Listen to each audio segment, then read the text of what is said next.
Selamat siang semuanya. Nah, kembali lagi dengan kami. Nah, pada kesempatan kali ini kita akan bahas tentang sistem tanda. Tentunya kita akan mulai perkenalan dulu. Mulai dari mana? Nama saya Nasional Program dengan saya Yudi Syafri, NIM 28. Saya Muhammad Jalan Udin, NIM 29. Nah, mari kita belajar bersama-sama. Oke, kita mulai.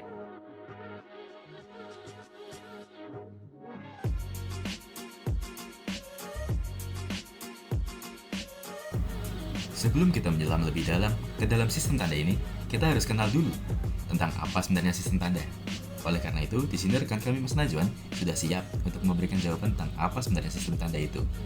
Nah, sekarang mari kita bersama-sama kita simak pemaparan dari Mas Najwan. Oke, waktu dan tempat dipersilahkan ya Mas Najwan. Ya, sistem tanda itu apa sih? Sistem tanda merupakan suatu sistem yang ada di kendaraan yang berfungsi untuk memberikan suatu informasi kepada pengemudi ketika terjadi sesuatu pada kendaraan.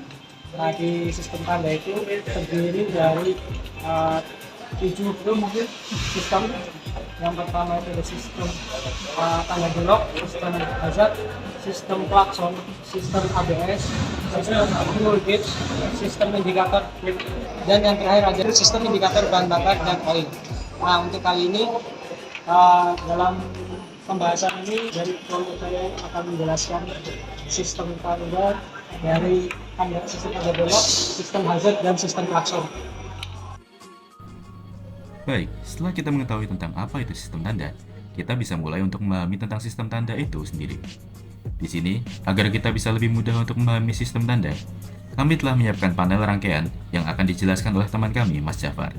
Mari kita simak bersama-sama ya. Jadi kali ini saya akan menjelaskan bagaimana tanda ini. Pertama ada aki. Komponen ini merupakan salah satu komponen utama pada sistem tanda belok yang berfungsi menjadi sumber arus listrik. Lalu di sini ada lampu sen.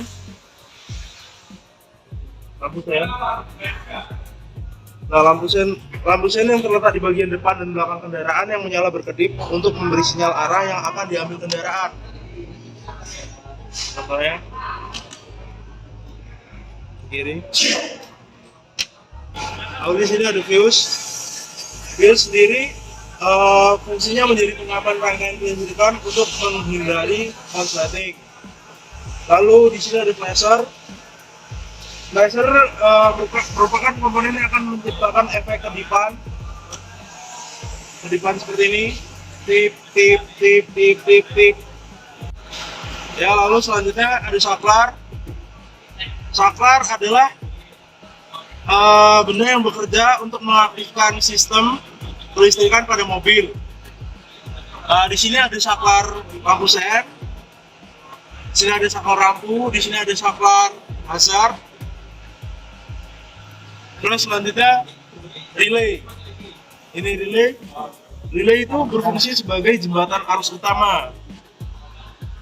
Lalu ada wiring-wiring yang menghubungkan antar komponen. Lalu di sini ada klakson, ya. Klakson itu berfungsi untuk memberi tanda orang di depan, memberi tanda bahwa kita ada di jalur, ya. Ini contohnya nih. Sudah, itu saja mungkin dari saya. Selanjutnya akan dilanjutkan oleh David Setiabudi. Oke, terima kasih Mas Jafar. Sekarang bersama saya dan Mas Najwan, mari kita bersama-sama mempelajari tentang rangkaian dari perkabelan sistem tanda. Oke, mari kita mulai bersama-sama ya. Baik, untuk yang sekarang kita akan menjelaskan tentang rangkaian sistem klakson. Kita mulai dari si baterainya dulu. Dari baterai, kita langsung masuk ke sekring. Lalu kita dari sekring, kita jalan ke si relaynya. Kita relay masuk ke yang 30. Dari yang 30, kita keluar ke 87. 87 kita langsung masuk ke si positif klakson. Selanjutnya kita akan masukkan yang dari 86 dari relay. Kita masukkan ke negatif baterai, kita groundin. Dan untuk yang klakson, kita akan sambungkan di groundin juga ke baterai. Selanjutnya kita akan masukkan dari 85 relay menuju ke switch klakson. Dan yang terakhir, kita akan menyambungkan si switch klakson sisi satunya ke power di sekring. Dan dengan demikian, rangkaian untuk sistem klakson sudah selesai dan klakson sudah siap untuk digunakan. Terima kasih. Oke, kali ini saya akan mencoba rangkaian sistem tanda baik lampusan maupun hazard. Yang pertama, saya lakukan memasangkan kabel baterai ke sekring. Lalu dari sekring kita alirkan ke kunci kontak aksesoris.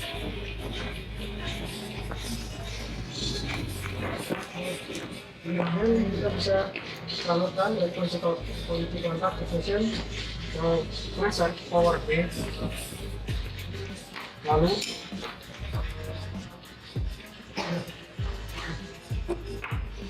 kita bisa alihkan dari preset power bank ke saklar lampu tanda L. Selanjutnya lakukan dari saklar lampu yang 49A ke 49A. Begini juga sebaliknya dari 49B ke 49B.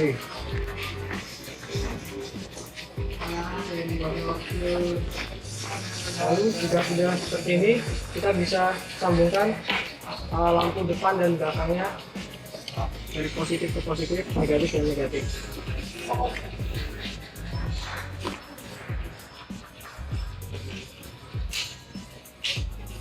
Oke, jadi lampu depan, lalu kita juga bisa sambungkan sumber negatif baterai ke negatif lampu. Oh, yang negatif ini bisa disambungkan ke baterai.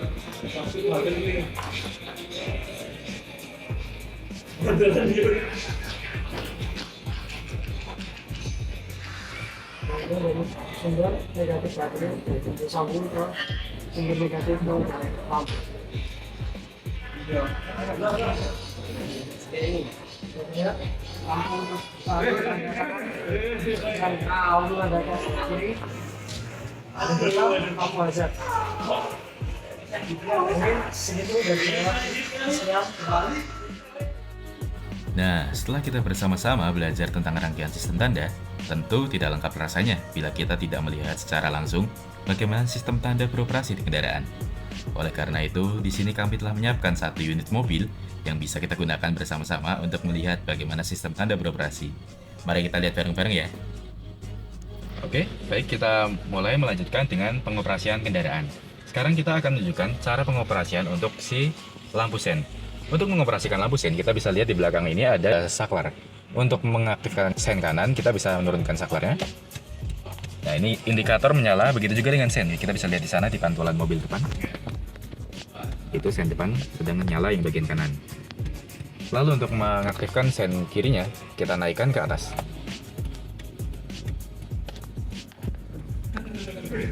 Kita lanjutkan untuk pengoperasian si lampu hazardnya. Lampu hazard posisinya ada di dashboard di tengah. Kita bisa nyalakan sini. Nah, dengan itu dia akan mengedipkan kedua lampu sen sebagai lampu tanda. Jadi misalnya kita sedang berhenti, biar nggak ditunggu sama orang belakang, kita bisa nyalakan. Nah, ini sistemnya dia berbeda dengan si sen. Jadi walaupun kita habis ngesen gini, kalau kita nyalain si hazard, dia akan langsung berubah ke hazard. Kalau kita matiin, sennya bisa tetap nyala juga. Jadi saklar yang beda. Sekarang kita bakal lihat untuk si indikator di bagian dashboardnya ini. Yang pertama kita lihat dari si ABS. Di sini ada si buat tanda ABS-nya. Jadi begitu ABS-nya nyala, nanti dia bakal aktif. Dia kapan ABS itu nyala? Waktu kita ngerem dadak dan ban mengunci. Dia akan berfungsi sebagai pencegah supaya si ban tidak lock up dengan cara mendenyutkan, memutuskan si remnya. Lalu di sini ada indikator oli. Ini waktu oli kurang dia akan nyala. Tapi waktu kita masih ACC gini, dia bakal tetap nyala. Begitu kita start, olinya muter, dia akan deteksi kalau misalnya oli kurang, dia akan nyala. Begitu juga dengan check engine. Ini tanda kalau nanti misalnya ada yang bermasalah di sistemnya. Kita akan coba nyalakan. Nah, kita bisa lihat di sini si oil indikatornya sudah mati karena olinya masih banyak. Sedangkan untuk check engine-nya ini masih menyala karena ini mobil praktik ini ada beberapa sensor yang sedang dilepas. Jadi masih ada yang tidak terdeteksi, makanya dia nyala. Lalu kita akan lanjutkan untuk si klakson. Untuk klakson itu umumnya posisi ada di setir, bisa di tengah sini atau di samping, tergantung si pabrikan. Pengoperasiannya tinggal dipencet saja. Namun di beberapa mobil lama itu ada juga yang menaruhnya di switch di belakang setir. Di sini misalnya di pickup lama itu kadang di situ. Dan juga untuk beberapa mobil ada yang bisa ditaruh di dashboard tergantung pabrikan. Cuma memang yang paling umum yang ada di setir. Nah, sekarang kita bakal melihat untuk si fuel gauge-nya, untuk indikator bahan bakar. Nah, di sini kita bisa lihat di MID-nya. Untuk Avanza ini dia posisinya di sini. Ada juga beberapa mobil yang menggunakan jarum, tapi intinya sama saja. F untuk penuh, E saat sudah mepet bensinnya. Lalu untuk di sini kita bisa lihat ada yang gambar bentuknya kayak pom bensin. Nah, ini menunjukkan posisi dari si tangki bensin kita, bukan tangki ya, tutupnya. Jadi ini tutupnya ada di kanan. Ini sebagai bantuan yang memudahkan kita biar kita nggak lupa buat ngisi bensin di kanan atau di kiri. Baik, mungkin sekian yang bisa kami sampaikan berkaitan dengan sistem tanda. Semoga materi yang kami sampaikan pada kesempatan kali ini bisa bermanfaat untuk kita semua. Kami, kelompok 9 selaku pembawa materi, berterima kasih atas semua yang telah membantu dalam penyusunan video ini. Serta mohon maaf bila ada yang kurang berkenan, baik yang disengaja maupun tidak disengaja. Dengan ini kami kelompok 9 undur diri, sampai jumpa di pertemuan selanjutnya. Bye-bye.